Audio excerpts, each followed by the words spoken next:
Lance Armstrong. Gary Murdoch. Michael Goldberg. Our dinner date. No wonder we're not going to Matahisa. You're going along. Welcome, everybody, and it's a great pleasure to have one of Aspen's finest, one of the person who loves Aspen the most, and the 7-time Tour de France winner, Lance Armstrong.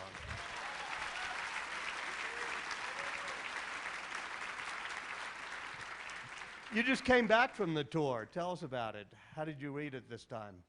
Well, it was, we have some cycling fans in here, I guess.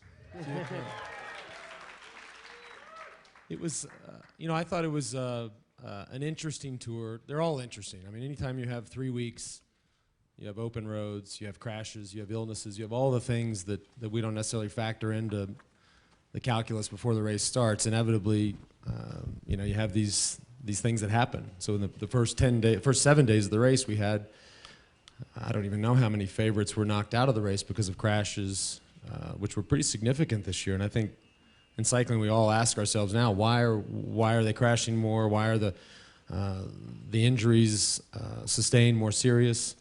But so that changed the texture of the race. But at the end of the day, why are they crashing more? I think there's a whole host of reasons. I think the technology has changed a lot. The wheels are faster now, but they're all carbon, and the braking surface is carbon. I don't know that braking surface is necessarily the best. So, for example, if you have a wheel that's 5% faster, but yet your braking surface is 30% less when it's dry, when it's wet, it's even worse.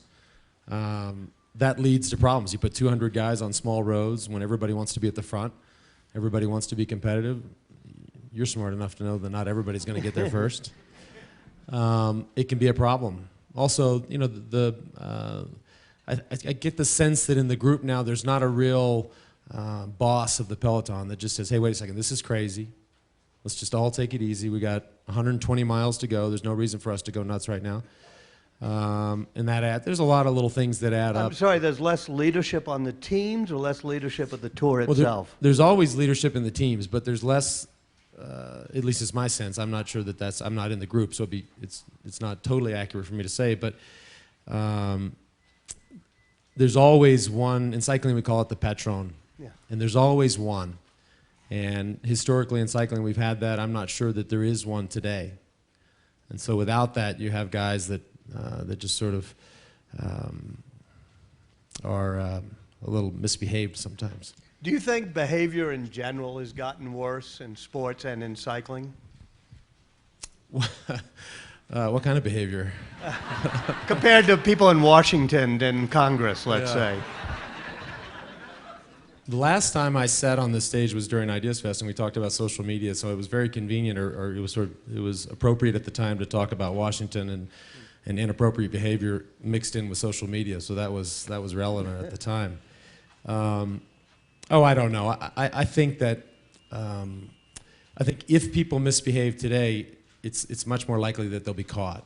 I mean, with Facebook and Twitter and camera phones and video cameras on I mean, people are filming everything all the time. Everybody's a journalist now. And so whether that's in cycling or in sports or in politics or any walk of life, there's always that gotcha moment, much more so than there ever was before. I mean, you're well aware of that. I read that New York Times op-ed piece saying the times were slower because the doping has been stopped. What did you make of that? You know, I read it. I actually read it in the International Herald Tribune because I was still there. But cycling is not a perfect science.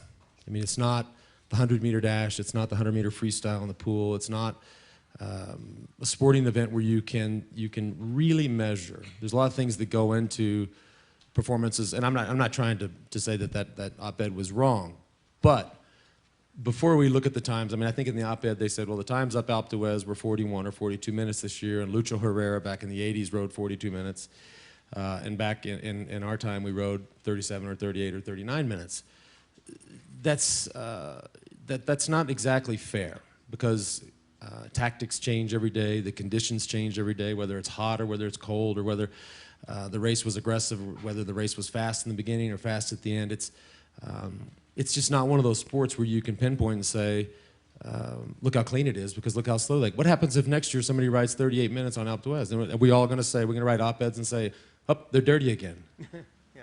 That, I mean, first of all, I don't think that's right. Second of all, as a cycling fan, I think that's stupid.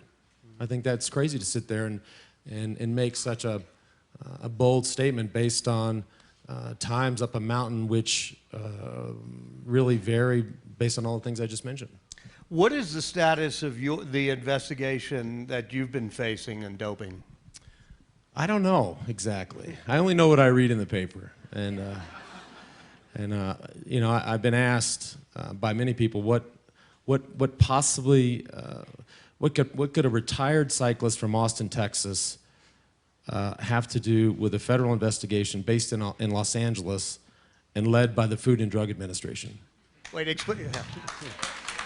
Because, and that's not necessarily, I agree with that, that's not necessarily my idea, but when I get asked that question, then I ask myself, I say, well, I don't make medical devices, I don't produce pharmaceutical drugs, I don't import pet food from China, I don't do all the things that the FDA is tasked to do. And I've never lived in Los Angeles, I don't live in Los Angeles now, I have nothing to do with Los Angeles. So these are all questions that we ask, but it's neither here nor there. It's a real thing, and it's certainly not been fun the last 16 months to deal with. And, but again, I only know what I read in the paper. When you say you only know what you read in the paper, are you not a target of this? Have you not gotten a letter saying you're a target of an investigation? Well, the New York Times lands on my doorstep every morning, so if that counts as the letter, then yes. It actually lands out. I have to walk a little bit to it. I can't. The guy doesn't get it to the doorstep, but no, absolutely not. Never received a target letter. And so, what are they doing? I mean, they're leaking all of this to get at you, or what? You're asking me great questions. I don't know the answers to these, but I'm not exactly sure. You know, keep in mind that besides the fact that we're talking about the FDA and we're talking about the Central District of California, at the end of the day, you're talking about France. You're talking about the Tour de France. Right. You're talking about 9, 10, 11, 12 years ago in France. So even if, let's just assume that everything said is true, what does that have to do with, I mean, what next? Are we going to start, you know, policing cricket or things overseas that no, I mean, we laugh because it seems absurd, but anyways, with all due respect to what it is a very real thing, at least based on what I read in the paper, and it's not been good. But I will say this, and I've said this many times, and I mean it. I'm not going to be distracted by this, and it has some effect on our daily life because we read about it, but it's not going to affect my commitment to my 5 children. It's not going to affect my commitment to my cycling team, to my foundation, to all these things that are unaffected by this. Remarkably enough, I mean, if you look at Livestrong and you look at what we've done in the last 11 or 12 or 13 years, this has not had an effect on it, thankfully. And so I'm going to stay focused on that. At some point, can you force them to either put up or shut up? Yeah, you can. I'm not. Shut up is good. Put up is... You've steadfastly denied whatever they're talking about, right? I mean, I've been doing this for a long. I mean, I've had a long career. I'm now almost 40 years old, and I've been doing professional cycling for nearly 20. The day I showed up, I was winning races. I decided I took a little break there in the mid-2000s and came back, and my first year back, I was 3rd in the Tour de France. So over the course of all those 2 decades, and even before that, there was a professional triathlon career, but hundreds and hundreds of tests around the world, in and out of competition, urine and blood and hair and all the things that they use to test. I'm going to let that stand and speak for itself. And you know, it's too bad. But I think all the parameters that we look to in these cases, whether it's Bonds or whether it's Clemens, they look at all of the things in terms of performance change, or either for the better or for the worse. They look at physical change, whether you got bigger or smaller. All these little simple things. None of that stuff necessarily applies in my situation, and I'm proud of that. So we'll just have to see. You know, I'm looking forward to not having to talk about it someday. You say you won't let it distract from your foundation. Tell me how you created Livestrong, what led to it, how you named it. Well, it didn't start as Livestrong. It started as the Lance Armstrong Foundation, which it technically still is called. But we started very small. We started, like most people start with these situations. They have a personal story or a friend or a family or a personal experience where they've been affected, and they think, I'm going to change the world. I'm going to do something to make a difference. And we really thought that we could make a difference. We didn't know that it would grow to what it is today, but we started with a group of volunteers bumming somebody's apartment living room as the quote-unquote office. And I mean, first day we got a $1,000 check, we thought we were going to cure cancer. Mm-hmm. This was 13 or 14 years ago now, and we're now an organization of 85 people in Austin. We to date raised $440 million, and we now have... Bravo. Yeah, thank you. And we now have what most people refer to as a brand. I mean, A yellow brand. we have that's a color, but we have a brand. I know I know. Walter's my friend, so I can say these things. I feel bad for you people over there because you're looking. Oh, see, yeah. And I'll move back so everybody can see them better. But no, Livestrong came about 4 or 5 years ago, so that really became the name and the. How? How? There was a small media firm in Austin, Texas, by the name of Milkshake Media, and I know all these media firms have. And weird you names, trusted them to pick a name for you? We did. We were small at the time, so they were small, and anyhow, they thought, we love what you guys are doing. We love what it means for cancer survivors around the world, so let's just go out and talk to some of them. So they literally went out and interviewed thousands of cancer survivors. They talked to them and their family members. They talked to them about their experience, about treatment, about survivorship, about all the things that they've dealt with when they've had this disease. And at the end of it all, they came up with sort of 4 or 5 key words or key phrases or ideas, and one of them was Livestrong. So we looked at all of these for probably months. We thought, well, we like that one. Mm-hmm. And so we picked Livestrong, and we just put it on material. So if we were handing out information or a survivorship guidebook, it just said Livestrong. Here's how to live strong. That was a very small start. What really got it started was the yellow band. I mean, when Nike came to us and said, we love this idea of Livestrong and the name and what it means to people. We're going to put it on yellow bands, and we're going to help you raise some money. This was before I had won my 5th tour. I was trying to win my 6th, and they said, what if we helped you raise $6 million? I thought, well, that'd be great. Of course, I don't even know if we'd raised $20 million at that point. I said, well, we'll give you $1 million, and then we're going to make 5 million yellow wristbands. And you can sell them for $1. And I thought, these people are nuts. I mean, we'll never get 5 million. You can't sell 5 million of anything in this world. And of course, you know, everybody asks now whose idea it was. And to this day, I have no idea whose idea it was, but I always tell people that it was my idea.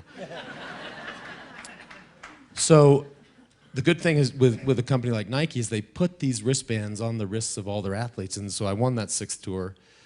The wristbands went through 5 million just after the tour, and then they gave all the athletes at the Olympic Games in Athens the yellow wristband from all countries, all religions, all sports, and we went through 10 or 15 million, and then they just kept going and going and going. And then they sort of became this hip thing, and now I think we've sold 82 million of them. 82 million? 82 million, yeah. Whoa.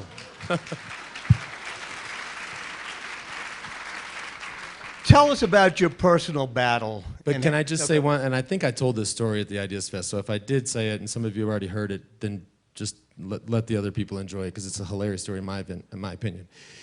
You know, we get a little grief because the wristbands are made in China, and they say made in China on the inside. People say, why do you make them in China?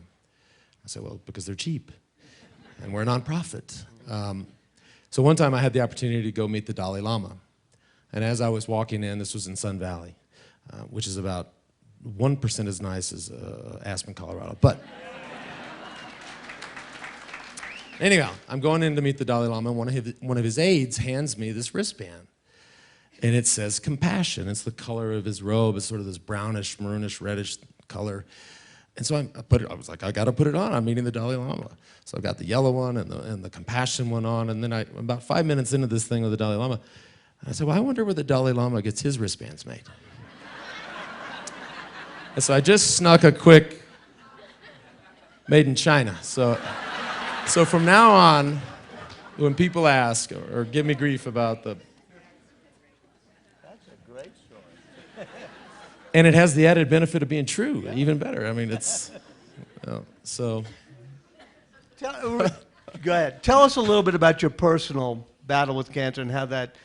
it sort of resonates with the words Livestrong, so that's why I think the name is so good. Yeah, I mean, to me, the whole idea of, Livestrong can mean a lot of things to a lot of people. I mean, we hear these stories every day, every hour of every minute of every day, whether it's, I want to survive this disease, I want to run a marathon, I want to quit smoking, a kid says I want to get straight A's, somebody says I want to lose 50 pounds, that to them is Livestrong.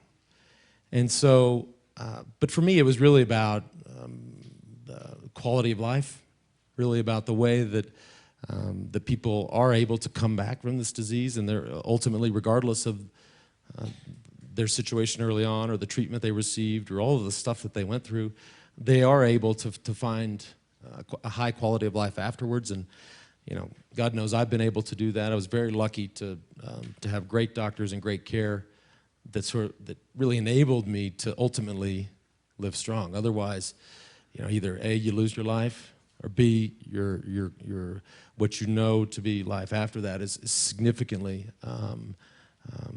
affected. And so that's the one thing, I don't know when, but in 20 or 30 or 40 or 50, we will look back on modern chemotherapy, what we know as chemotherapy today, and we will say, I cannot believe that we did that to people. Yeah. Ultimately, we will say that, and you know, as far as I'm concerned, the sooner we get there, the better.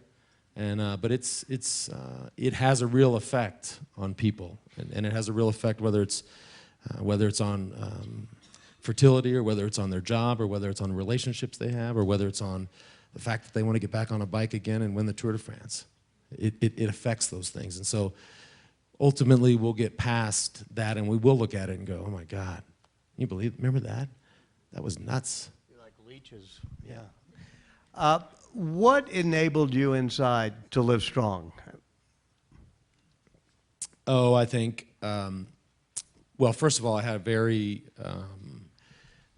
testicular cancer was one of these diseases, although mine was very advanced. It was one of these ones that they, 20 or 25 or even 30 years ago, Dr. Einhorn really sort of pioneered the treatment, and he figured that out. So I was unlucky to be diagnosed, but I was lucky to be diagnosed with testicular cancer. So, you know, before he even decided to focus on the disease, 95% of these young men died. 95%. The minute he started working on it, 95% of them live. One man. And so I was sort of blessed to be in this situation. I was unlucky because I was a stubborn, hard-headed, stupid young athlete that had an excuse for everything. If you had a headache, it was because you were out with your buddies the night before. I had blurry vision, it was because I was 25. I must be getting old. I need glasses. Coughing up blood. I thought I had allergies. I thought my sinuses had cracked, the blood was trickling down the back of my throat, and I was coughing it up. I mean, I had an excuse for everything. But months and months later, and of course the one thing that it was testicular cancer, so no surprise, there was another symptom, but as a 25-year-old kid in the state of Texas, that wasn't something that you ran out. And you're fine to tell people about blurry vision, headaches, and coughing up blood, that's cool. But something down there, that's just not that cool to talk about. And so I was ashamed and embarrassed to talk about that, which most young men would be. And I think even 30, 40 years ago, women really sort of paved the way for us stubborn, stupid guys. They came along and said, wait a minute, why are we afraid or embarrassed to talk about breast cancer? That's bullshit. We're going to talk about it, and they really made it possible for us guys to come along and say, talk about prostate cancer, or talk about testicular cancer, or even more sensitive issues across the board, whether it's colon cancer or anything. The breast cancer movement back then made it all possible, and so eventually I got in there and was diagnosed, but I was diagnosed very quickly. I mean, yeah, to the women. For the women. I know.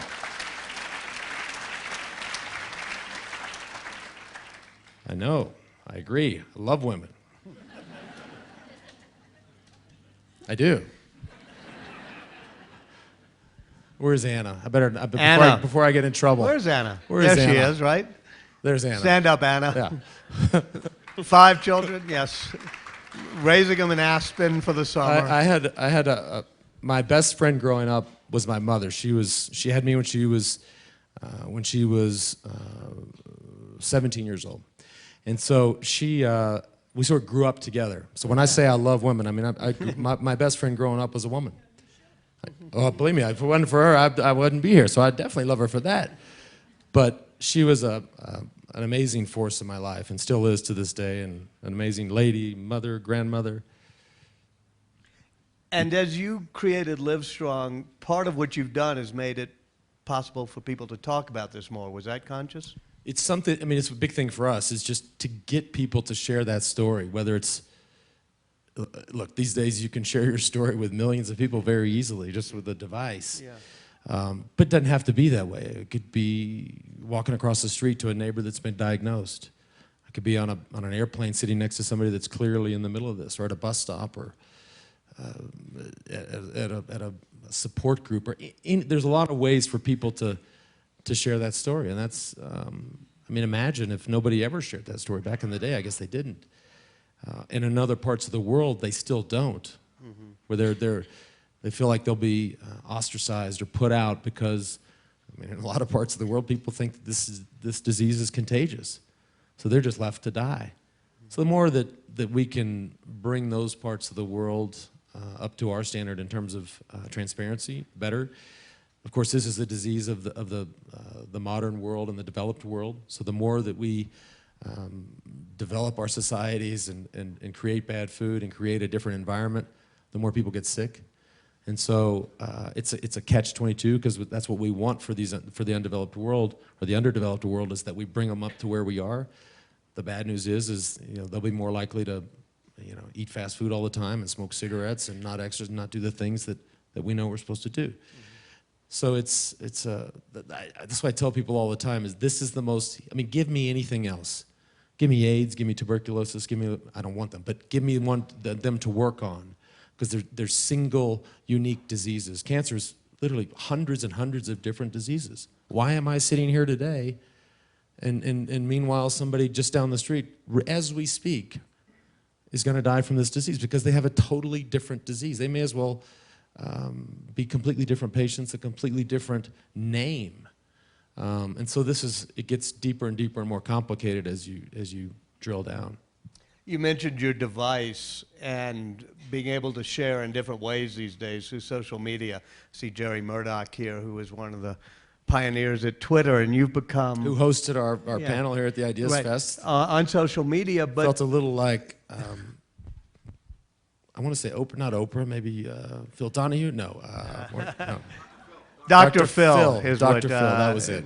But you've become pretty much in the fore on Twitter. Tell us why you've done that. Oh, I guess just I got going really with any kind of... I'm not a Facebooker. That's a little too complicated for me. Twitter's very simple. It's very short. I started going...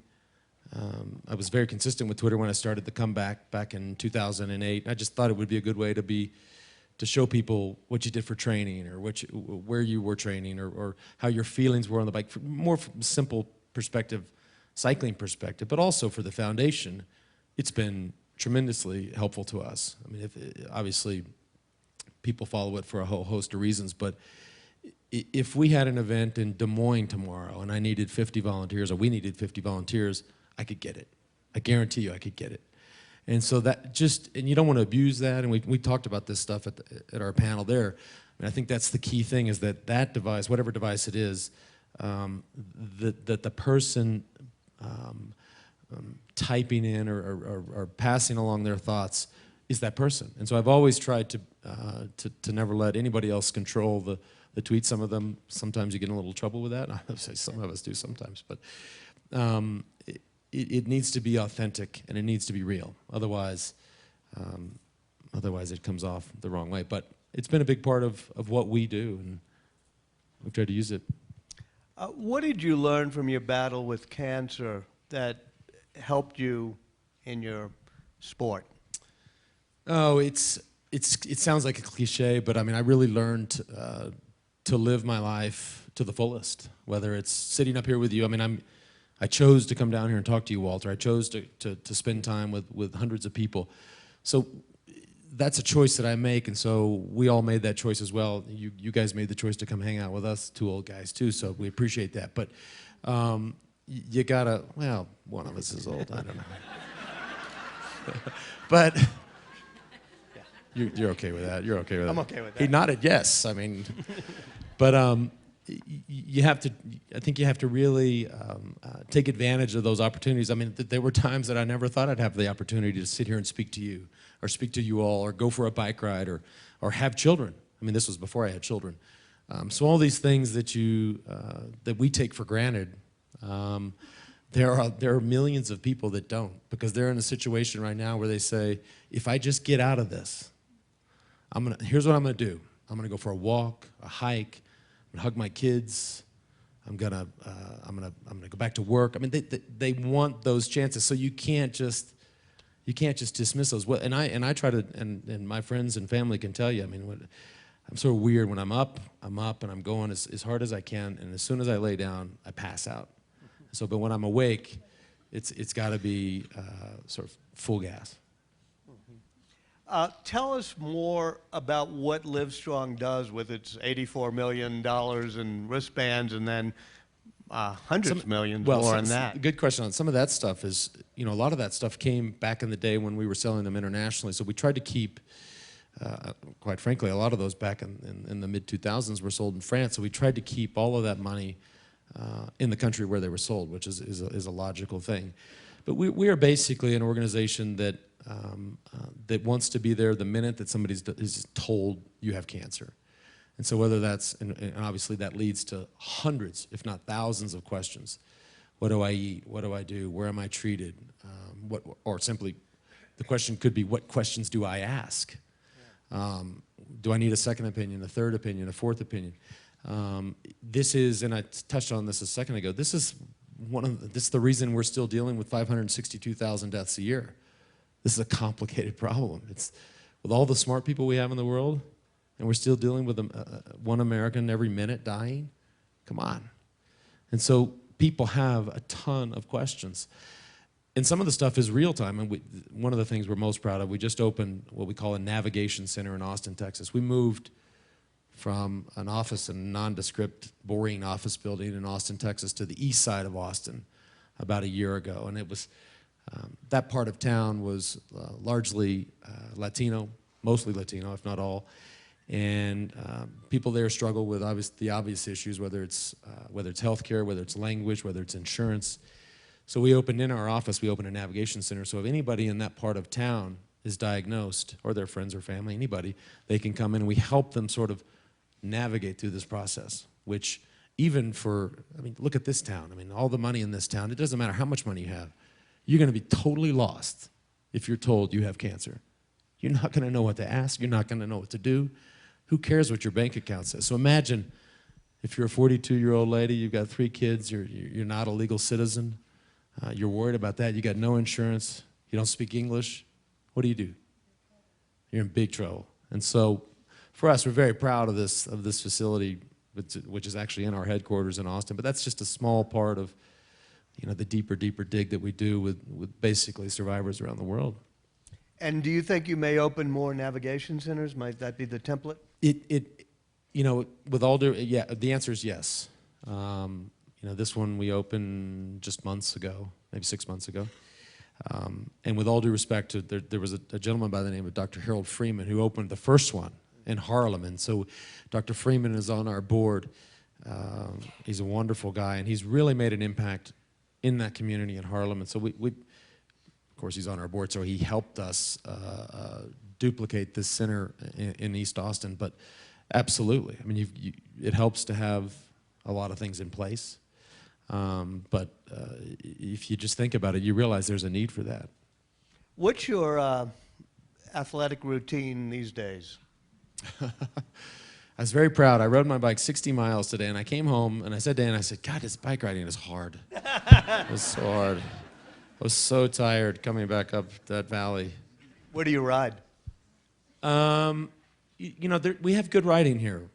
I wouldn't say that it's the hardest riding in the world. It's high, which makes it hard. But the climbs are people ask me all the time, well, Independence Pass, is that like the Alps? And the answer is no. The Alps are twice as steep, but they start much lower. So pick your poison. I mean, Independence Pass is hard once you finally get up there just because of the elevation. But if you had that climb at a lower elevation, it would not be that hard because it's not that steep. What makes climbs hard are the steepness or the grade. You know? So now I go. Somebody tweeted me yesterday, said, "What rides do you like in Aspen?" I said, "The flat ones." So. You are getting older. Yeah, thanks. Appreciate that. See? Sure, no Look, problem. you got me back. Yeah, exactly. Speaking of Aspen. But I also, and the other thing I should say too is I spend most of my time swimming now. So I swim almost every day with the kids' swim team over at the rec center with what they call the Aspen Speedos. So there's a couple good kids there. There's one kid who's great, just kicks my ass every day. Are your kids turning out to be particular athletes in any field? I got to tell you, I will brag. First, I have 5 kids. So one of them is 9 months. We haven't figured out quite what she's going to do yet. One is 2. This kid's into everything. There's twin girls that are 9, and one of them is not necessarily an athlete, but she's a total character. And her twin sister, I got a text message from my ex-wife last night. She stays in Santa Barbara in the summertime, so they do a weekly fun run. She's 9. She ran a 6:12 mile last night. Whoa, cool. Yeah, this little girl. So, and then my son is 11, and he's like every 11-year-old kid in Texas. He plays football. And finally, before we go to the audience, you've been talking a lot about Aspen. What makes Aspen special to you? You said it's 99 times better than Sun Valley. Well, listen to that. Sun Valley is watching going, you know, they're going to kill us. Listen, there are a few places in this world we can never recreate, okay? Whether it's obviously New York City or whether it's a place like Paris or whether they're just a handful of them. Aspen is one of them. You could never do it again. I don't care how much money you had, how hard you wanted to do it, how hard you tried. You can never recreate this. The setting, and so, you know, I wasn't born here and I wasn't raised here, but I got here as quick as I could. And we've had, I should say, Anna and I are both of the 2 babies we had here at the local hospital, which was an unbelievable. We had Max there 2 years ago. And it was the most amazing experience. Obviously, it's an amazing experience anyways, right? But just the experience at the hospital, the staff. So we went back and had Olivia there. But even just, I mean, we live literally right around, most people know where we live. We live right around the corner. People leave us alone. We hang around town. We go to the park with the kids. And it's just special. And then if you want to get outside of that, whether it's hiking or whether it's cycling or mountain biking or rafting or fishing, again, nobody will ever make another one, so we have to enjoy it.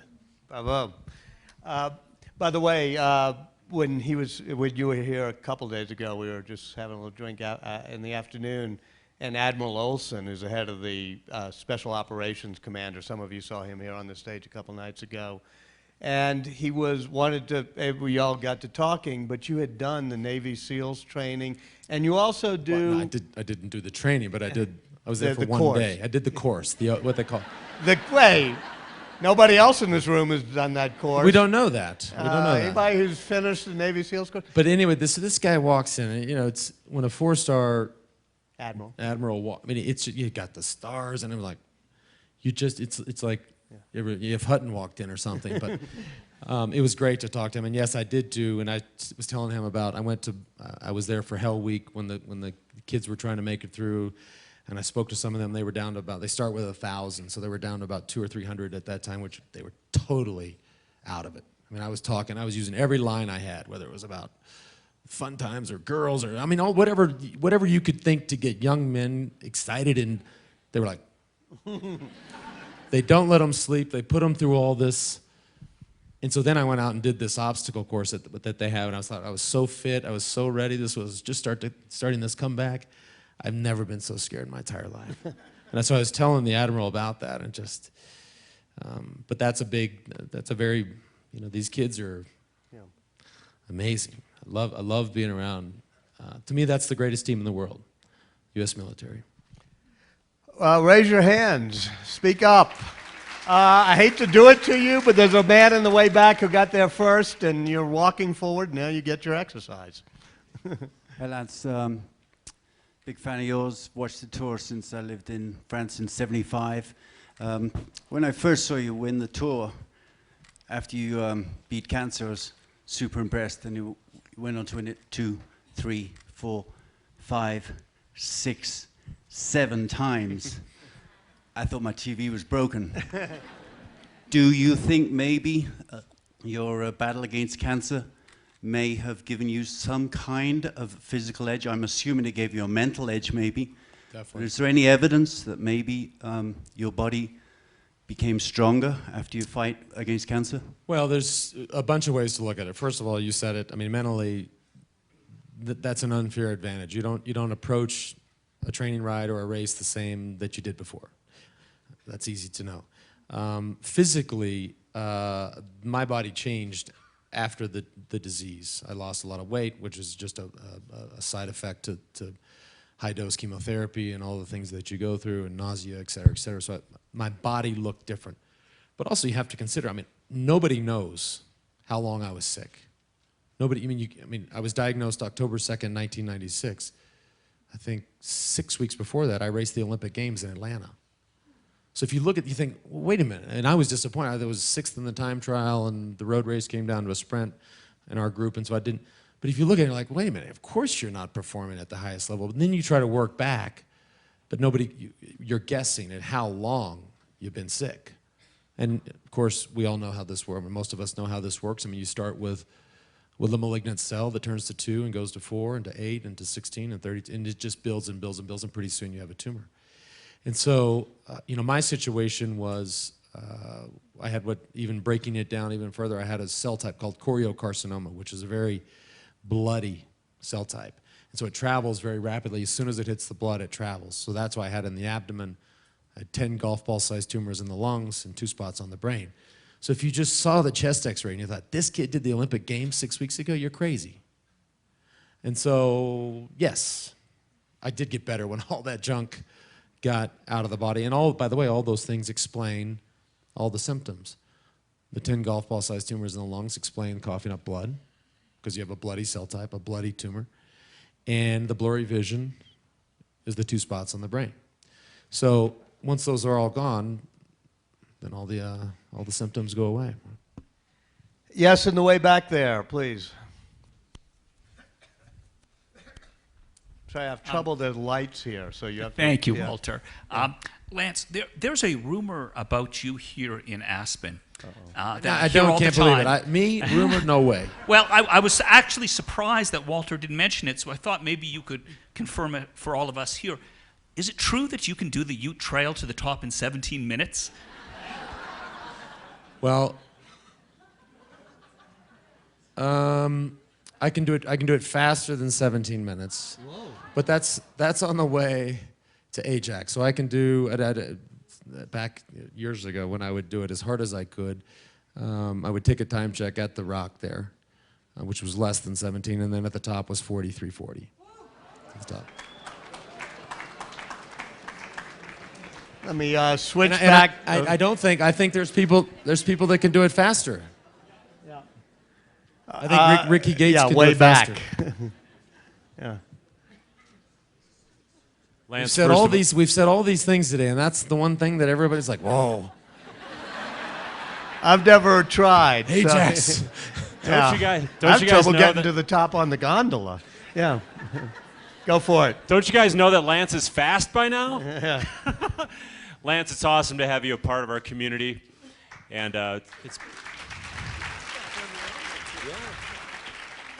been an absolute honor to have you around, especially at the Aspen Cycling Club races. You were instrumental in bringing the USA Cycling Pro Challenge to Colorado Wondering what your thoughts are on the big race next month, particularly the Queen stage over Independence Pass. That's right. And how are you going to be involved during the race time? Well, we're definitely going to be here for that stage, and thank you for asking that. This is a a great opportunity, not just for Aspen, but for all of Colorado, but even more importantly for national and international cycling. And one day when I started coming back, and I went out for a training ride one day, and I was alone, which most of the time you're alone. It's awesome. You get to go out for hours and hours and be all alone. Nobody talking to you, nobody bugging you. But I looked around and I thought, wait a second. I mean, we had races at the time. We had Tour of Missouri and we had the Tour of Georgia, and I'm like, wait a second. Why this state years and decades ago had the Coors Classic? Why don't we have that race here in this state again? I said, okay, we have to make this happen. So I went home that day and I thought, well, how am I going to do that? So I got on the internet and I found the governor's office, the phone number. And so I just called up the governor and I said, listen, I've got this idea. And at the time, is Governor Ritter here? Governor Ritter. Governor Ritter. There's Governor Ritter who did it. Thank you. In the white shirt. And so, now, Governor, if I embellish, Give Governor the mic, yeah. If I don't tell this story right, you stop me. But so I called the governor and I said, listen, I was out on this ride and we have all these other races in sort of places that aren't Colorado. Why aren't we doing that here? And he said, I can't agree more. He said, I went to law school at CU. I used to stand on the roadside and watch the guys go by during the Coors Classic on the Morgul Bismarck. We got to make this happen. And that was like, okay, that was easy. But that was sort of it. And we'll see the race in less than a month. The boys, they start on the other side, and then they come over Cottonwood, and then they come down to Twin Lakes and back up Independence and finish right here in town. And then, of course, keep going and do it for a week. But I'm hearing, I don't know if it's true or not, but I'm hearing Cadel Evans, who just won the Tour de France, is going to be here. Really? I mean, you got real info on that? That might be kind of a scoop. I don't want to speak for him and his team, but I'm hearing that, and also the Schleck brothers. So you have the entire podium of the Tour de France. Governor, you want to say something, sir? First of all, I would never correct someone who's embellishing, because I just think embellishing is a good thing. We did it. Wait a second. Was I embellishing? You were not embellishing Okay, at all. thank you. I'll just tell you, we went down to Denver to announce. Lance came to Denver to announce the race when we finally were kicking it off. And I went on a ride with Lance. I was in the front. And we had about 3,000 people, maybe 4,000 show up with bicycles. It was the most frightening experience of my life. To ride with Lance Armstrong and 5,000 people or 4,000 who want to be right next to him, many without helmets, a bunch with digital cameras. I got as far away from Lance as I could, as quickly as I could, not because he was going so fast, but really it was owing to sort of your idea. You called me. I put together a group of people. We came and met with Lance. We talked about how to do that, how to start talking to the U.S. Cycling Group, the International Cycling Federation, how permitting happens, the time frame we would need, and then we started looking for sponsors. So he was the inspiration behind it, and we owe you a great debt of thanks. It's going to be great. Thanks, it's going to be Lance. spectacular. Yes, right there, that hand in the middle.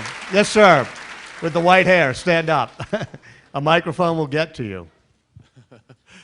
Would you tell us how Dr. Einhorn saved your life and who he is, his background, and how many lives he has saved? Well, I think there's about 7,500 young men a year diagnosed with testicular cancer. That's a rough number. It might be a little more now. So you can do the math on that. 95% of those kids will be saved because of him. He figured this. He pioneered platinum-based therapy. And they were using platinum. And yes, it's the same platinum that you're all going, wait, yes, it's that platinum. That's why this is such harsh treatment. Let's just put some platinum in people's veins. Think about it. But it works. So they were messing with platinum on some other things, and I'll mess this up. It's either E. coli or Ebola or one of these E's. And Einhorn thought, wait a second, what if this is an amazing story, what if we tried this with these kids with advanced testicular cancer? And the first person that he treated, the very first young man, is still alive today. The first guy. Yeah, from Indianapolis. And so the interesting thing was this was in 1996, and so I was diagnosed in Austin, Texas, which is a smart town. You're thinking, I just need to stay here. What's the problem? There's all these smart people. No way. I mean, it doesn't matter. You have to find these specialists. But in '96, you couldn't find people. Now we go on the internet, you find it just like I found the governor. You find them immediately. Yeah. It can be good and bad. But at the time, we were going down to the bookstore or we were asking people. We didn't know where to turn. But we ended up finding Larry, or Dr. Einhorn, at the time. And he's a wonderful guy. Look, if you're trying to picture this guy, just think of Woody Allen. a little Woody Allen. That's saved hundreds and hundreds of thousands of lives. I'm giving you numbers from the United States of America. By the way, if you're in Sydney or if you're in Tokyo or if you're in Bulgaria, you're getting Larry Einhorn's treatment. So you asked the question. It's millions of people he's saved their lives. In the front row, you've been waving, yes. Is your special mother in the audience? Does your special mother you spoke about, is she in the audience? You know, she's... And if not, why not? Okay. I want to say no, but knowing her, I wouldn't be surprised if she somehow showed up. She's not here. She's in Austin, right? Did She's in Dallas. Hollywood ever Dallas. try to make a film of your life? And what would you have been if you weren't what you are now? In trouble. And the woman right behind, 2 rows behind. Kids get in trouble if they don't have sports, if they don't have school, if they don't have a great structure. You get in trouble. What would you want to be if you weren't what you are now? That's I don't know. This is all I've ever done. Yes, ma'am. I've never had a job. I had a job for 2 days once at Toys R Us. Oh. I love to tell this. And I said, you know what? This is terrible. I'm out of here. I'd rather ride the bikes and sell them. Keep riding. First of all, it's really exciting to have the races coming through Aspen. My husband and I remember when the Coors Classic came through here years ago. I want to remind everybody that in addition to all the wonderful men's teams, there's also going to be women's races, ladies. Yes. But I do have a question about your foundation. What percentage of the funds that you raise go to administrative costs, and what go to the other things that the foundation's actually working on as far as research and these Right. pathfinding centers and such? Right, navigation centers. So it's a great question, and the answer is 90+% go directly to the cause. But I should tell you that, and we get this question a lot, and you mentioned the magic word. You mentioned research. We raise about $50 million a year. We can, with 50, it sounds like a lot of money. It is a lot of money. You can't fund a ton of research for $50 million a year. I mean, the unfortunate thing is, look at the National Cancer Institute is $6 billion a year. State by state, there's different budgets for state research. So you won't get very far with $50 million, but we can affect people or help people that are affected on a very personal level. And the other thing we can do is we can take some of that money and we can advocate. And so we can go to Washington, D.C., or we can work inside of the state of Texas. I'll tell you just a short story what we did in the state of Texas about 3 years ago. We had this idea in honor of the late Governor Richards, that we would ask the state of Texas to fund a bond initiative for $3 billion in cancer research over 10 years, $300 million a year. We spent $600,000 of our money to make it work, and we traveled the state, and we asked our constituents and our donors in the state of Texas to help us. It passed 62% in the state of Texas. We therefore funded $3 billion in cancer research over 10 years. We spent $600 grand. But if you ask me, it feels like we gave a $3 billion grant, because we could never, ultimately over time we could do that, but we can't fund the highest level of research that's out there. We're talking about millions, but when the key is billions, and which gets to a deeper issue of what we're doing in the United States and funding at the NCI, funding at NIH, clinical trials, et cetera, et cetera. Now as we all know, I think everybody in this room, we're dealing with our own money issues, and so unfortunately those things get cut right now. But There was a Livestrong bracelet I saw, yellow. Somebody has it up. Yes, okay. That's a good way to get your hand noticed in this. Is that Mick? No. Yes. Hi, Mr. Mayor, sorry. I just want to say a few things. I don't have a real question. I'll ask an unreal question. But I want to say on behalf of the city of Aspen, which I represent, the community, the bikers, we really appreciate what you and Bill Ritter did to bring back cycling as a major competition.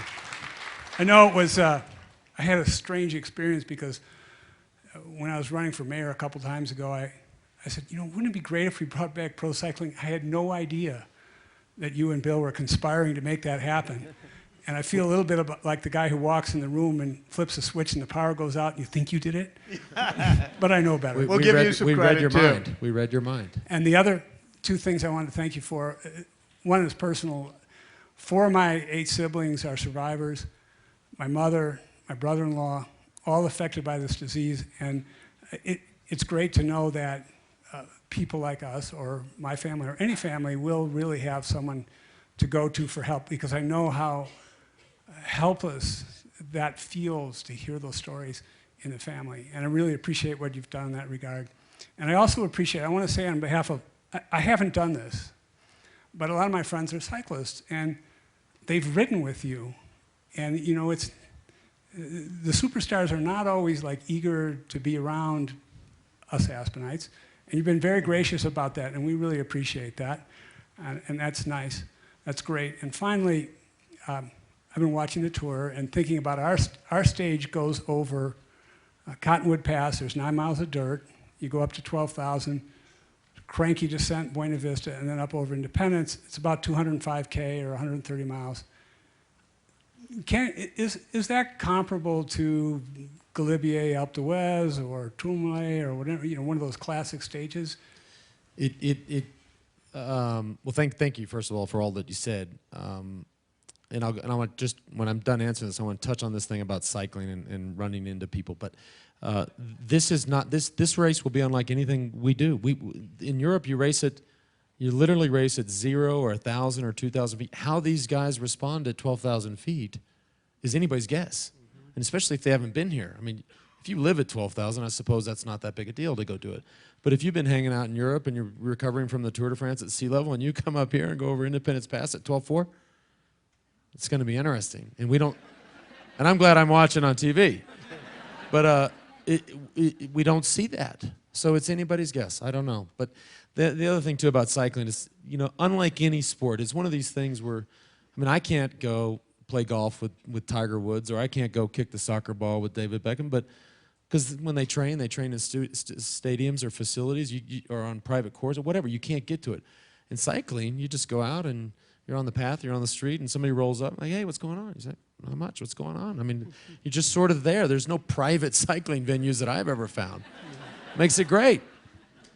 That's great. Yes, right there. Thank you. Yeah. Yeah, shout and I'll repeat if it doesn't get to you. Yeah. Just want to say that, you know, you took some years off before you came back to the tour, and many athletes don't come back from a type of retirement that was imposed or whatever and get to the 3rd place in the Tour de France. Could you touch on a little bit how you trained in the time that you were away? What you think, you know, what motivated you to sort of come back and fight for, you know, that place? Well, in the meantime, I did, or between sort of career 1 and career 2, I mostly ran. I mean, I did a few marathons, did 2 New Yorks and a Boston, so that was kind of my mode of exercise. But it wasn't that serious. I did, you know, very little running and then just suffered through the marathons. But as most people, anybody that's done a marathon can understand. But you know, I have to be honest. I mean, I thought that it would be a very different comeback. And why did I come back? I mean, it was a lot going on there. I mean, there was a tremendous opportunity for Livestrong to do things around the world, which we were able to do, and take this brand and this message around the world that only an international sporting event like the Tour can do. But you can't lie. I mean, you get a little bored too. I mean, like I told you. I mean, this is all I've ever done. And so then you get out there and you're like, oh, what did I just do? But it ended up. I won the Tour 7 times before, and I was almost 100% sure I was going to win an 8th one. But you know what? It's a sporting event, and they line up. You got all these young guys, and they beat you, and you get 3rd, and you don't win, and that's why we have the events. And so nobody gives you one just because you've won 7. And so I had to go out there and actually do it. And looking, I'm prouder of getting third now than at the time. I was like, I was disappointed with that, and as I get further and further away from it, it becomes more special to me. But you know, that's yeah, that's sports. Yeah, amazing. Yes, right here. Awesome. A cycle therapist? As an intervention. That too.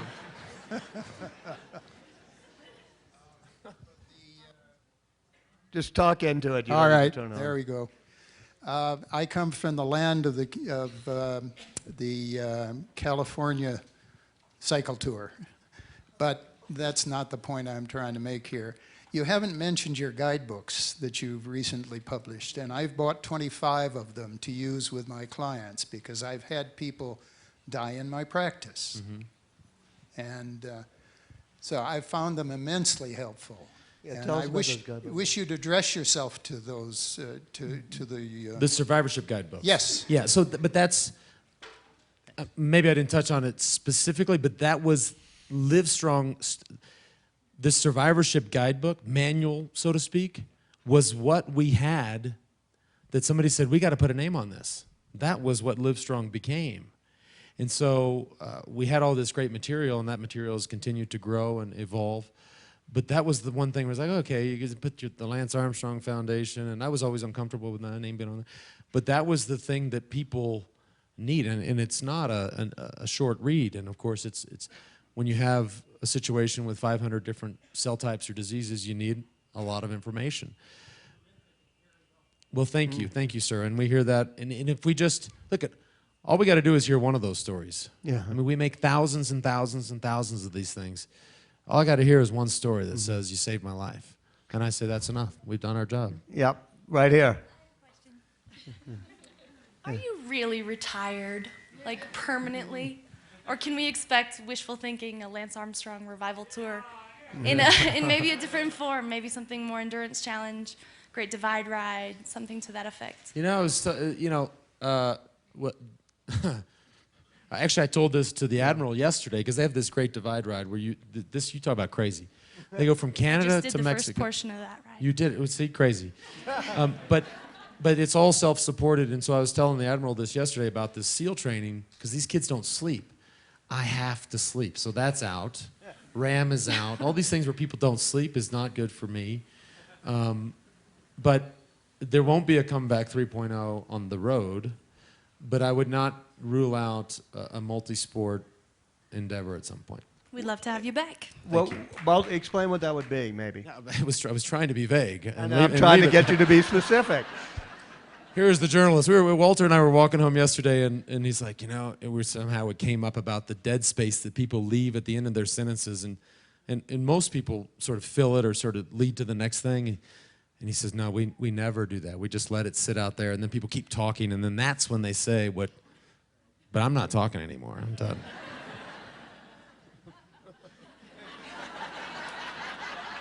Next question. Yeah, I've skidded on the back there. I'm sorry. Yeah, with the green flag. I'm sorry, but she's had her hand up. All right, and next will be there. Yeah, and last two questions. Oh, this is extremely inspirational. But I want to ask you a question about healing, because we hear a lot about the importance of family and community in people's ability to heal. I wonder if you could address how that helped you. You mean emotional healing, mental healing? How it helped you even in your whole healing process. What was the role of your family and your community? Yeah, so people heal themselves through a variety of different, we should ask the psycho therapist, but it seems to me that people heal themselves through a variety of different ways, one of which could be spirituality, one of which could be community, one of which could be their hobby or their exercise, or the thing that they sort of love to do, their passion. I had this amazing support group of people around me, led by my mother, who was, this is a 5'3", 100-pound lady that is she has the mentality of a 250-pound linebacker, and she was just always there with this role in my life and this level of support that, maybe I'm not answering your question, but she helped build this group of people around me. Of course, they were all friends and family and people in our community in Austin. And I really relied on that. I'm not a deeply spiritual person. I loved those moments that I could finally get back out on the bike were special to me. I mean, even during treatment I rode, even if it was for 30 minutes. I had to have that some bit of consistency in my life, so I used that to heal. But it's a great question, and ultimately we have to come back. All of us have to come back. And the sad thing is that some of us come back less than what we had before. We could lose something something physically. We could lose the ability to have children. You could lose. People lose a lot during this situation, and that's not fair. That's the part that we have to get right. And so, what is healing? Healing is a work in progress. I mean, I suspect I'm still doing it. Last question. I think that you think that maybe you were let off the hook. For Walter was nice to you on that last question he asked you. Are you going to do Hawaii? I'm giving a speech in Maui early September. That's Hawaii. That counts. Doing it. I'm doing a speech in Hawaii now. Okay.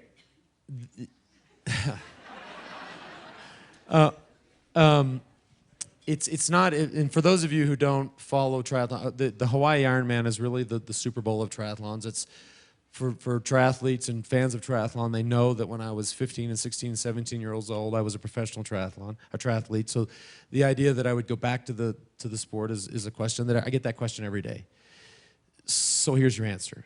The answer is I don't know. I do think there will be a triathlon at some point, but to go back to Kona at 40 years old, with a few physical problems, if I go to Kona and these guys that they're now going, I mean, they just in Ironman Germany they went 4:10 on the bike and got off and ran 2:40, and they're 25 years old, and so and they train hard. I kind of like my life here cruising around Aspen, and the life I have today does not lead to being successful in Kona, but. There may come a time where you say, okay, I'll do this for 6 months and do my best. And do I do the math in my head on a daily basis? Yes, but I haven't made a commitment to do that. I love the event. I love it. It's one of the hardest human tests there is. Lance Armstrong, 7-time Tour de France winner, Aspenite. Thank you very much, sir.